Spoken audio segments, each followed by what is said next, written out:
All right. So we talked about a normal distribution first. So a normal distribution was a data shape that was both symmetrical and bell-shaped. And then we talked about standardizing data by converting the data in whatever unit it was recorded in and converting it into a unitless scale. In this case, a z-score scale. So kind of putting those two ideas together, we have a standard normal distribution, which is taking a normal distribution and standardizing the values into z-scores. And so it creates a distribution with the same shape, okay, with this normal distribution shape. But now that we've converted the values from some unit to a unitless z-score, it now creates a situation where the total area under this curve is equal to 1. Again, let me say that again. So when we convert data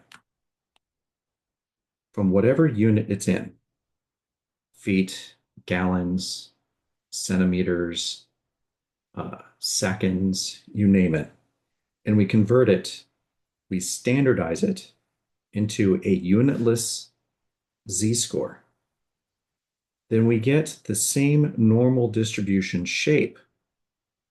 But now what we get as an added bonus is not only can we use this curved line itself, but now we can use the area underneath it. And the area underneath a standard normal distribution is equal to 1. And what do you think an area of 1 has significance for? Well, if I was to say that the area could vary between 0 and 1, what does that sound like? It sounds a lot like probability, where probability can vary from 0 to 1, or from 0% to 100%.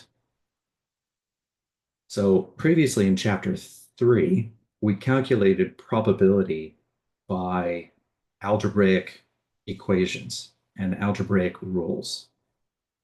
We used Venn diagrams and tree diagrams to calculate probabilities. And that might have felt a little more familiar because we're dealing with equations. But what's going to make probability feel weird and different now is now we're going to be thinking about probability in terms of area under a curve, under a standardized distribution curve. And in this case, a standardized normal distribution curve. So what you want to start thinking about is thinking of area under the curve